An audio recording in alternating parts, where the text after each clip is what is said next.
नमस्कार दोस्तों, स्वागत करता हूं आपका अपने YouTube चैनल पर। जैसा कि हर भारतीय को इंतज़ार था कि आज शाम 6:04 पर क्या होगा, सभी लोग अभी टकटकी लगाए सिर्फ यही देख रहे हैं कि आगे क्या होगा।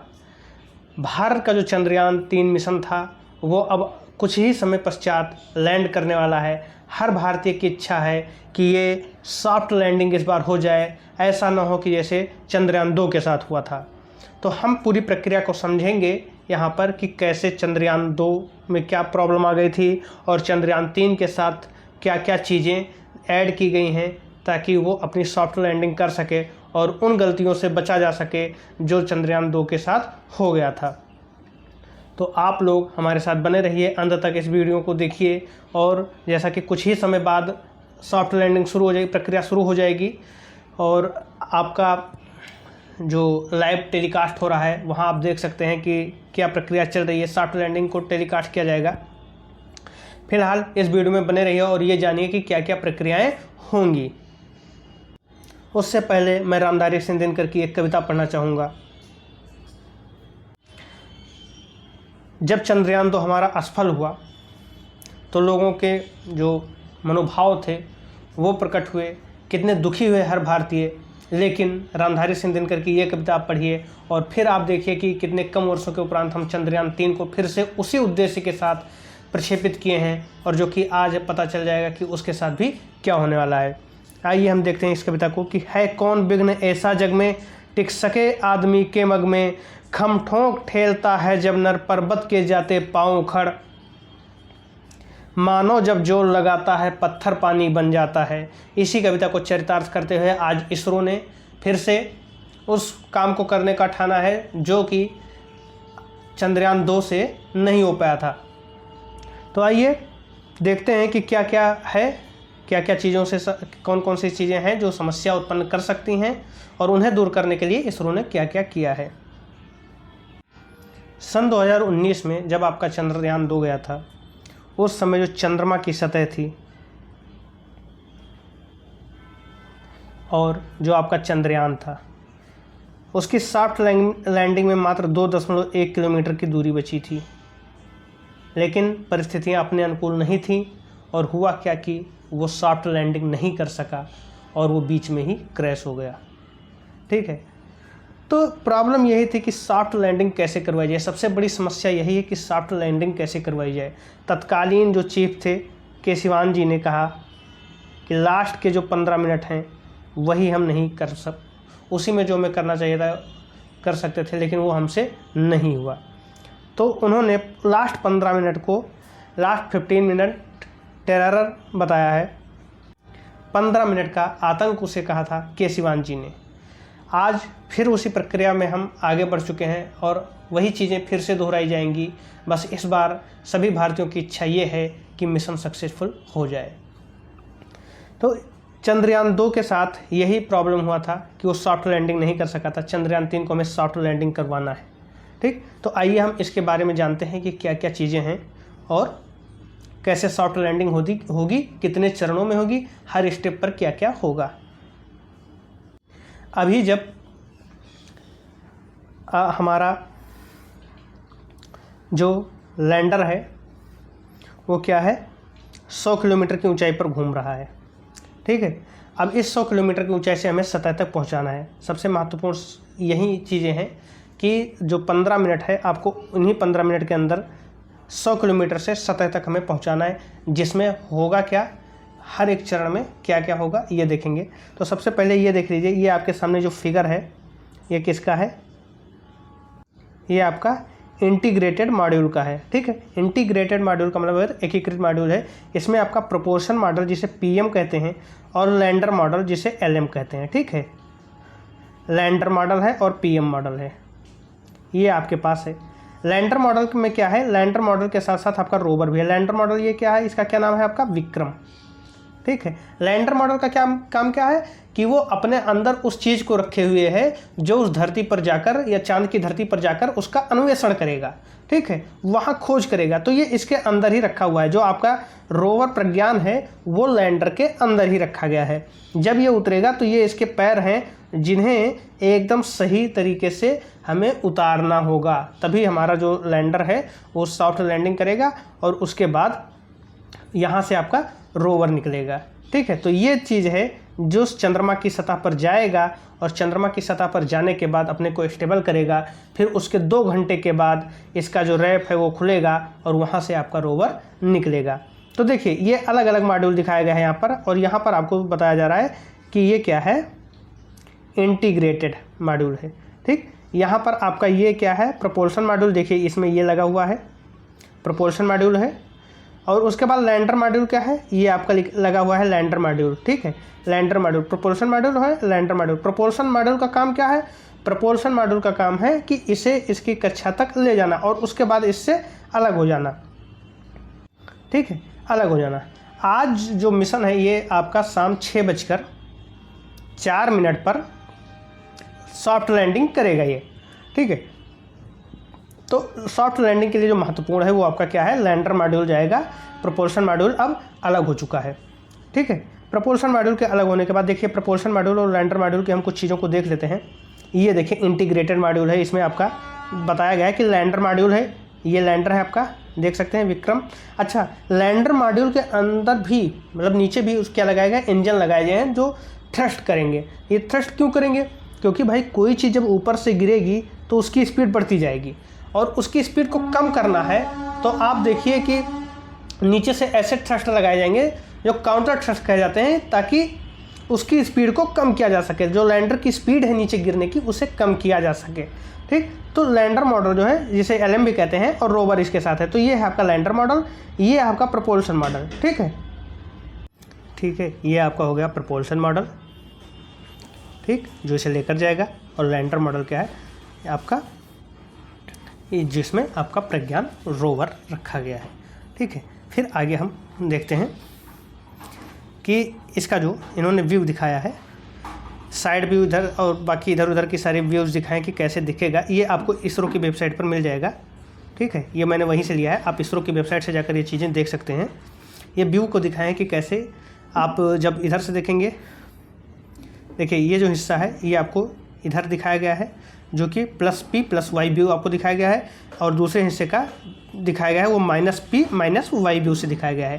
ठीक है, तो ये व्यू जो है जो इसको दोनों तरफ से दिखा रहे हैं, ये आपका क्या है, ये आपका प्रोपल्शन मॉडल है।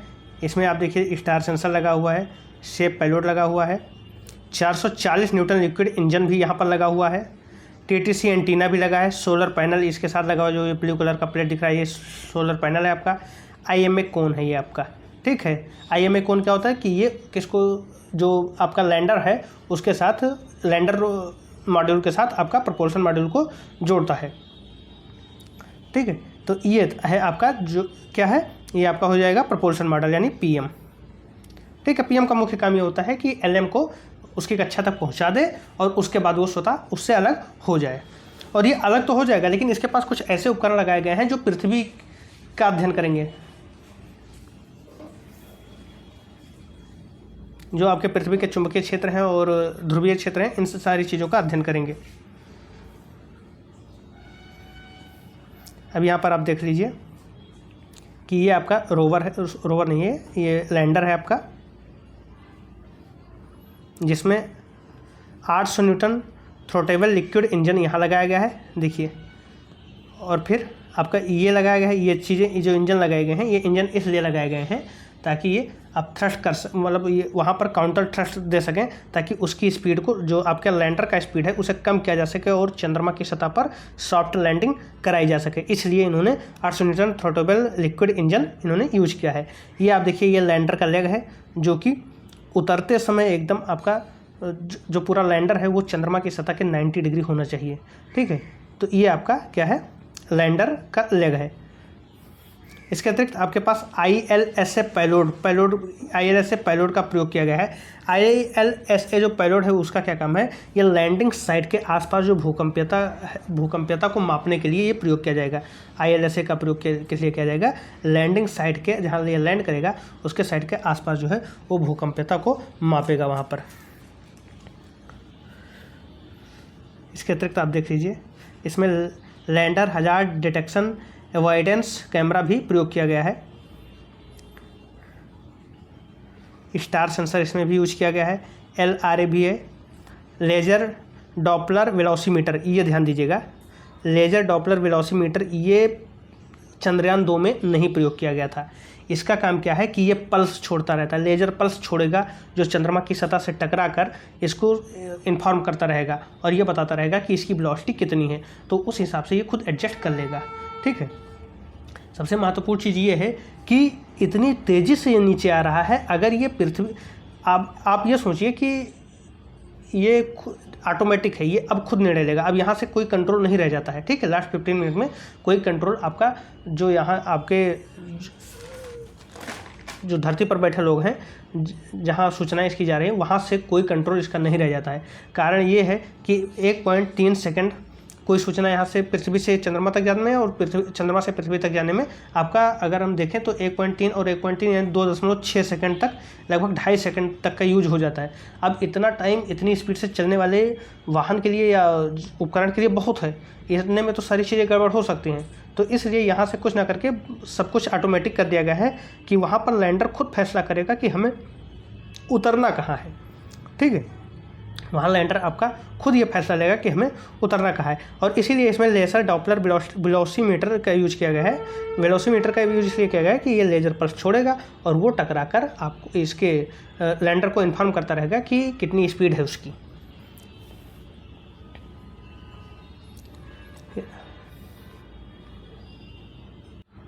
और जब एक बार आपका चंद्रमा पर सॉफ्ट लैंडिंग कर गया आपका लैंडर, उसके 2 घंटे बाद तक, कारण क्या है 2 घंटे बाद तक, कि जब लैंड करेगा तो वहाँ पर उसके लैंड करने से जो धूल मिट्टी कण आदि सब उड़ेंगे, तो वो उड़कर रोवर के जो सोलर पैनल लगे हुए हैं उन पर ना पड़ जाए और वो तो अपने काम करने में उनकी दक्षता कम ना हो जाए। इसलिए जब सब कुछ शांत हो जाएगा तब आपका लैंडर से आपका रैंप खुलेगा और उसके माध्यम से रोवर बाहर आएगा। देखिए ये रैंप खुल गया है और इसके माध्यम से ये आपका रोवर बाहर आएगा और ये उतरकर फिर चलेगा। रोवर में आप जानिए ये 6 व्हील का यूज किया गया है, क्योंकि चंद्रमा की धरातल जो है, जो चंद्रमा का धरातल है वो ऊबड़ खाबड़ है, तो वहाँ पर चलने के लिए इसको डिज़ाइन किया गया है कि वहाँ पर ये चल सके।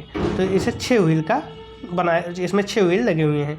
ठीक है, तो रोवर ऑन रैंप देख लीजिए, रोवर डिप्लॉयड फ्रॉम लैंडर।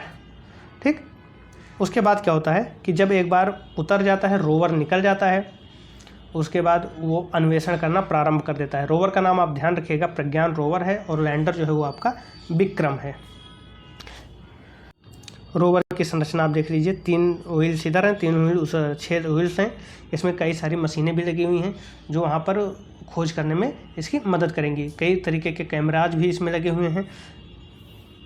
ये रोवर का चित्र है। रोवर में आप देखिए RX TX एंटीनाज भी हैं। ठीक है, सोलर पैनल आपका यहाँ पर लगा हुआ है, ये देख सकते हैं। सोलर पैनल हिंज है, जिस पर सोलर पैनल लगा हुआ है ये हिंज है। NAV कैमराज है आपका, ये देखिए NAV कैमराज है यहाँ पर। डिफरेंशियल आपका यहाँ पर लगाया गया है, जो विभेदी होता है उसे। सोलर पैनल होल्ड डाउन आपका यहाँ लगाया गया है, solar panel hold down. Warm electronics box है आपका, रोवर होल्ड डाउन है यहाँ पर, रॉकर बॉगल है यहाँ पर, और व्हील ड्राइव असेंबली है यहाँ पर। ठीक है, तो ये आपका रोवर का था। ये रोवर में क्या क्या चीज़ें प्रयोग की गई वो हैं। अब आइए हम समझने की कोशिश करते हैं कि ये उपकरण उतरेगा कैसे और क्या क्या परेशानियां इसमें पड़ सकती हैं।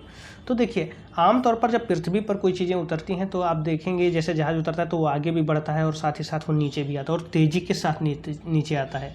ठीक है, तो यहाँ पर ये चीज़ें चल सकती हैं, लेकिन वहाँ पर क्या है कि ऐसे उतारना मुमकिन नहीं है। ठीक, तो वहाँ पर करते क्या है कि जब इन्हें उतारना होता है तो सबसे पहले तो इन्होंने स्पीड कम किया कि ठीक है, क्योंकि स्पीड कम करना बहुत ही ज़रूरी है। आप समझ सकते हैं कि जो ये मिशन है वो 40 दिन का मिशन है। ठीक है, और आज आखिरी दिन है इसका कि ये कैसे, मतलब या कुल मिलाकर इसे लगभग 40 दिन का कुल यात्रावधि इसे लगा है। तो इसे चंद्रमा की सतह पर हमें उतारना है, और इसके लिए इसरो ने क्या क्या प्लान किया था। हमने आपको रोवर के बारे में बता दिया कि रोवर में क्या क्या है, उसके बाद लैंडर में बता दिया, प्रोपल्शन मॉडल जो आपका जो थ्रस्ट करके उसे लेकर गया है उसके बारे में हमने बता दिया, कितना ईंधन उसमें यूज किया गया है। अब सबसे जो महत्वपूर्ण है वो 15 मिनट है। ठीक है। सबसे महत्वपूर्ण क्या रहेगा आपका 15 मिनट का जो लास्ट स्टेज है वो 15 मिनट, और 15 मिनट को इसरो ने 8 चरणों में बांटा है, ठीक है। 8 चरणों में इसे कंप्लीट करेगा। स्टार्टिंग कहाँ से होती है? तो स्टार्टिंग आपकी 100 किलोमीटर की जो कक्षा बस्ती है 100 किलोमीटर का, वहाँ से आपको ये देखना रहेगा कि 100 किलोमीटर की जो दूरी है वो किन किन चरणों में तय करेगी, ठीक है। एक चीज़ और है कि जो ये डाटा अपना भेजेगी वो कहाँ पर भेजेगी? तो इंडियन डीप स्पेस नेटवर्क जो कि बंगलुरु के पास है, ठीक है। ये स्टार्टिंग में भी पहले भी भेजती थी, इसमें भी यहाँ पर ही भेजेगी। 100 किलोमीटर ऊंचाई से सतह तक उतरने में 15 मिनट का समय लगेगा, और ये पूरी प्रक्रिया कितने टाइम में पूरी होगी और कितने चरणों में पूरी होगी? तो ये 8 चरणों में पूरी होगी। आपके 100 किलोमीटर जो उतरने की जो प्रक्रिया है 100 किलोमीटर से सतह तक आने में, वो 8 चरणों में पूरी होगी। अब एक तरीके से ऐसे आप देख सकते हैं कि ये आपका सरफेस है किसका? चांद का, और यहाँ पर आपका क्या है? लैंडर है। ये डिस्टेंस आपकी कितनी है? 100 किलोमीटर। कुल जो चरण यूज होंगे वो 8 चरण प्रयोग किए जाएंगे, 8 चरणों में होगा। पहले चरण में क्या होगा कि 100 किलोमीटर से लेकर ये 30 किलोमीटर तक आएगा, ठीक है। आप ऐसे कर दीजिए 10, 20, 30, ठीक है। सबसे पहले क्या होगा, ये 30 किलोमीटर तक आएगा।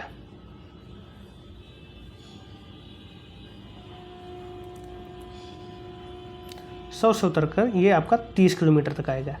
अब यहाँ से जो दूरी बचेगी वो आपके कितनी बचेगी? 30 किलोमीटर, ठीक है।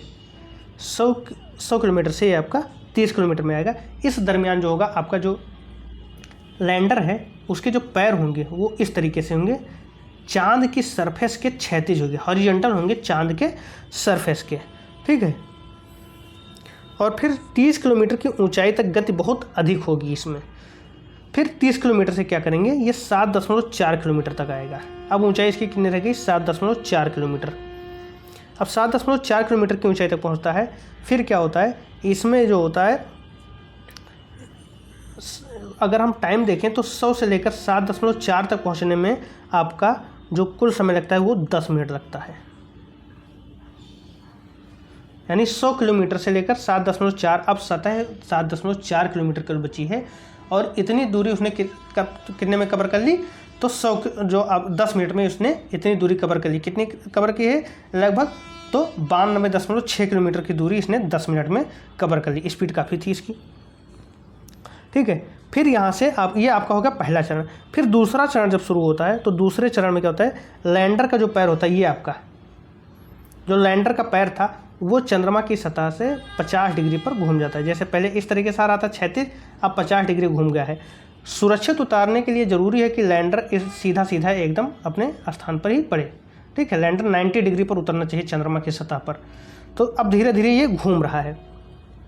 तो फिर क्या होगा कि जब दूसरा चरण आएगा तो लैंडर के पैर जो होते हैं वो चंद्रमा की सतह की तरफ 50 डिग्री तक खुल जाते हैं, और फिर आपका आ जाता है 7.4 से 6.8। अब 6.8 किलोमीटर की दूरी बची है, ठीक है। दूसरे चरण में ये 6.8 तक आ जाता है। फिर तीसरे चरण में क्या होता है, 6.8 से ये आता है 800 मीटर तक,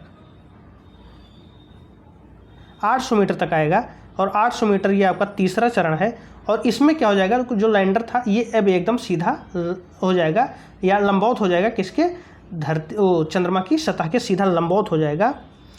और 800 मीटर के बाद अब आपका चौथा चरण शुरू होता है, और चौथा चरण शुरू होता है 150 मीटर, ठीक है। चौथा चरण आपका शुरू होगा और चौथा चरण 150 मीटर तक लेकर आएगा, ठीक है। चौथे चरण में ये अब आपका 150 मीटर तक आएगा।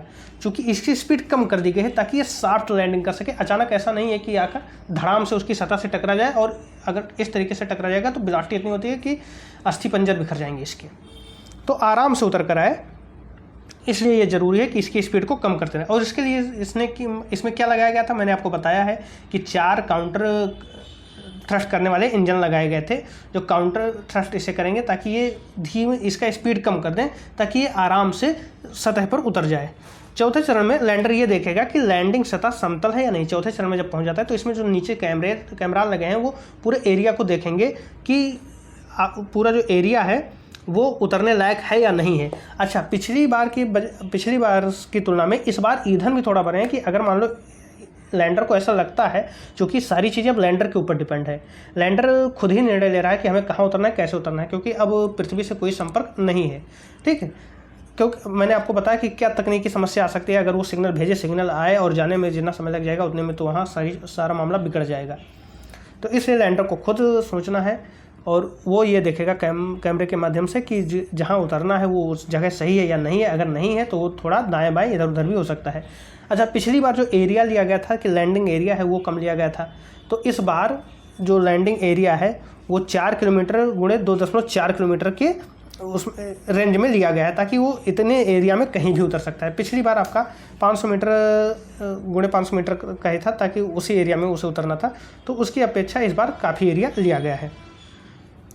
तो ये आपका हो गया चौथा चरण, जहाँ पर लैंडिंग में ये देखेगा लैंडर कि जो सतह है वो सही है या नहीं है। अब उसके बाद देखिए 150 मीटर से जो आपका आएगा, 150 मीटर तक आपका आ गया था चौथे चरण में। अब 150 से 60 मीटर तक आने में ये 5वां चरण होगा, और 5वें चरण के अंतर्गत फिर से स्पीड इसकी कम की जाएगी, और फिर जब 60 से 10 मीटर तक आएगा तब ये छठा चरण होगा, और छठे चरण में भी स्पीड इसकी कम की जाएगी।